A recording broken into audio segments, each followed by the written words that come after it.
이게 진짜, 이렇구나. 이해가 간다. 납득이 간다. 이런 게 이제 진짜 피드백이죠. 반갑습니다. 아는 것이 미래다. 신입스쿨의 현기준입니다. 오늘은 돈 버는 디지털 노마드의 공통점에 대해서 다뤄보도록 하겠습니다. 자, 우선 여러분은 어떤 가치를 제공하고 있으신가요? 흔히 디지털 노마드들은 지금 블로그를 쓰고 유튜브를 찍고 또 기타 이제 온라인에 스스로를 남기는 행동들을 다 하고 있잖아요. 하지만 그 중에서도 수익을 이루기까지는 시간이 좀 걸리기도 합니다. 그게 어떤 차이가 있냐면 블로그 강의 시장에 돈 버는 사람은 블로그 강사밖에 없다. 그렇죠? 이런 얘기 들어보셨나요?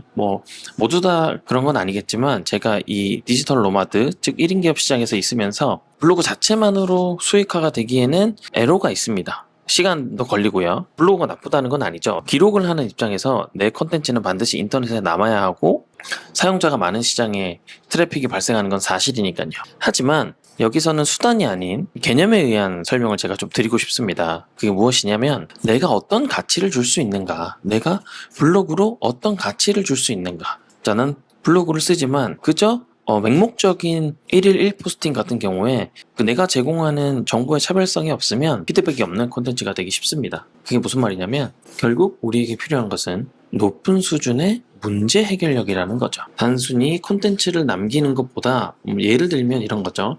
일상을 블로그에 남기세요 라고 하는 분이 있을 거고 블로그에 이러이러한 이유로 이런 주제를 남기셨으면 좋겠다라고 하는 전체 그림을 그려주는 사람도 있을 거예요. 그러면 어떤 부분이 어느 쪽이 더 가치가 높을까요? 이제 유튜브로 성공하신 분들이 얘기하는 건 기획이 반 이상이라고 합니다. 결국에는 그 높은 수준의 문제 해결력이라고 하는 건 기획력이 될 수도 있겠습니다. 내 컨셉을 잡아주는 그 컨셉으로 인해서 액션이 따라오는 것, 글을 남긴다던가, 그죠? 그래서 우리는 높은 문제 해결력을 제공할 수 있느냐에 대해서 물어봐야 됩니다. 높은 문제 해결력이라고 하는 건 높은 가치를 뜻하고요. 높은 가치를 뜻하는 건 곧 높은 비용과도 일맥상통한 거죠. 저의 예시를 들어볼게요. 저는 10년차 영어 강사이기도 합니다. 그러면 영어 강의의 관점에서 높은 가치를 추구한다는 건 어떤 것일까요? 자, 영어 실력은 기본이고요. 영어 실력은 기본이고 거기에 강의력도 마찬가지입니다. 영어 실력과 강의력은 기본인데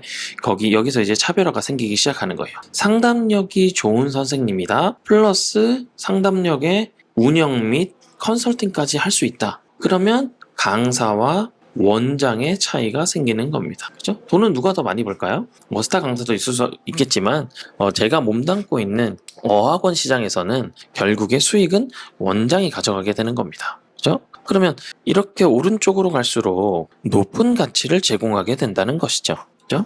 그래서 높은 수준의 문제 해결력을 가진다는 건 큰 그림을 그릴 수 있다는 얘기입니다. 그죠? 전문 경영인으로서의 운영을 하는 원장님도 있지만 제가 경험한 좋은 영어 학원은 강사 출신의 강의력과 상담력이 있고 컨설팅까지 잘하는 원장님이 오래 가더라. 그죠? 왜냐면 원장의 입장으로서 강의도 해봤고 상담도 해봤기 때문에 큰 그림을 그릴 수 있다는 겁니다. 자, 그럼 내가 강의만 한다고 했을 때는 어떻게 될까요? 즉 소통에 있어서도 운영하는 입장을 이해하긴 힘듭니다. 그래서 높은 수준의 문제 해결력을 나는 제공할 수 있느냐. 내가 유튜브 채널을 하나 하고 싶은데 단순히 유튜브를 찍는 것이 아니라 이 유튜브를 이러이러한 환경에 의해서 이걸 했으면 좋겠다라고 제시할 수 있는 사람이 되느냐. 그래서 제가 생각하는 디지털 노마드, 즉 노마드 라이프를 가지고 있는 분들의 필수 목록이 있습니다. 필수 역량이 있는데 그것이 무엇이냐 하면 저는 이렇게 4가지를 말씀드리도록 하겠습니다. 글쓰기 능력, 디자인 능력, 컨설팅 능력, 마케팅 능력이 있어야 합니다. 다른 능력들도 추가가 돼야겠지만 수익을 내는 입장에서 제가 디지털 노마드로서 수익화를 시켰을 때 가장 중요한 게 무엇이었을까라고 정리를 해보니 이렇게 4가지로 압축이 되는데요. 그 중에서도 글쓰기 능력은 내가 용도별로 글을 쓸 수 있는가, 즉 목적에 따른 글을 어느 정도 쓸 수 있는가가 핵심입니다. 자, 블로그로 예를 들어 볼게요. 자, 블로그 많이 쓰시니까요. 블로그 또는 유튜브 대본, 상세 페이지 등 인공지능으로 쓴다고 생각하시는 분도 있으신데 결국에는 그 컨텐츠 조각화된 파편화된 글들을 조합하는 건 인간의 몫입니다. 그리고 챗 GPT에 의존하거나 인공지능 글쓰기로만 글을 쓰시는 분들은 궁극적으로 글쓰기의 재미를 느끼시기가 어려우세요. 그죠? 글쓰기 능력 중요하고, 그 다음 내 역량으로 글을 쓸 수 있다는 거는 정말 중요합니다. 자, 그럼 디자인 능력. 자, 여기 디자인 능력은 편집 또는 웹 디자인, 촬영까지 포함인데, 요즘에는 편집도 프로그램이 좋은 것이 많고요.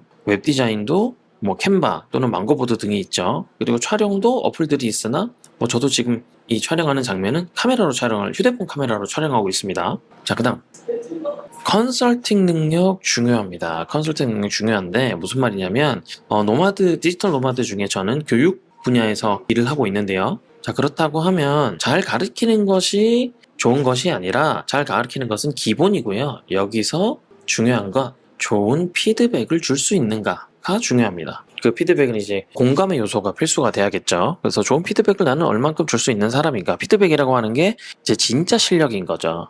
여기서 공감은 필수입니다. 내가 피드백을 받았는데, 이거 좀 의아한데? 이거랑, 피드백 받고 나서, 와, 이게 진짜, 이렇구나. 이해가 간다. 납득이 간다. 이런 게 이제 진짜 피드백이죠. 왜냐면 공감은 신뢰니까요. 그 다음, 마케팅 능력. 너무 또 많은 얘기들을 하시죠. 마케팅에 대해서. 자, 마케팅 많이 얘기를 하는데, 자, 마케팅은 이것만 해도 본전입니다. 어떤 것이냐? 차별화 능력이에요. 결국에 내가 이 콘텐츠와 또는 내가 가진 이것들은 어떠한 차별점이 있느냐. 거기서 중요한 건 뭐죠? 타겟에게 어떻게 어떤 수단으로 가치를 전달할 것인가를 기억하셔야 될 것 같습니다. 예를 들어서 영어 강사할 때 제 고객은 12세부터 15세까지의 남자아이만 가르치고, 그죠? 저는 12세에서 15세까지의 남자아이만 가르치고 있습니다. 자, 그러면 모든 대상을 가르칠 수 있는 사람과 저는 12세에서 15세의 남자아이만 10년 동안 가르친 영어 선생님입니다. 또는 5년 동안 가르친 영어 선생님입니다. 라고 했을 때 내 고객은 남자아이입니다. 그럼 남자아이를 둔 부모님은 누굴 더 선호할까요? 그다음 이제 내 고객은 누구인가 앞서 말씀드렸다시피 이거에 대해서 고민을 많이 할수록 내 콘텐츠는 날카로워진다. 여기서 주의사항이 있습니다. 자, 제가 말씀드린 글쓰기 능력, 디자인 능력, 컨설팅 능력, 마케팅 능력 중에서 하나의 능력만 개발하는 것은 의미가 없습니다. 즉, 2개 이상의 실력이 중수 이상일 때 그래도 내 고객에게 납득할 만한 콘텐츠를 제공 가능하더라. 이건 제 개인적인 생각이지만 여러 책들에서도 얘기했습니다. 하나의 능력만 내가 개발을 하면 누군가의 손을 빌려야 됩니다. 하지만 이 콘텐츠를 제가 제안하는 입장에서 디지털 노마드라고 하는 건 협업, 하지만 베이스 자체는 혼자 일하는 거기 때문에 그에 따른 관점에서 내용을 정리해 봤고요. 자, 오늘 강의를 마무리하면 디지털 노마드 라이프가 수익화까지 시간이 좀 걸립니다. 수익화까지 기간이 걸리고 거기서 또 수익 이상의 어떤 가치를 창출하기까지는 분명히 시간이 채워주는 부분이 있기 때문에 저는 이렇게 말하고 싶습니다. 고요한 바다 위에 위대한 선장은 필요가 없습니다. 그래서 잘 헤쳐나가는 위대한 선장이 되시길 바라고요. 도움이 되셨으면 구독과 좋아요 꼭 부탁드립니다. 이상입니다. 지금까지 아는 것이 미래다 시냅스쿨의 현규준이었습니다. 감사합니다.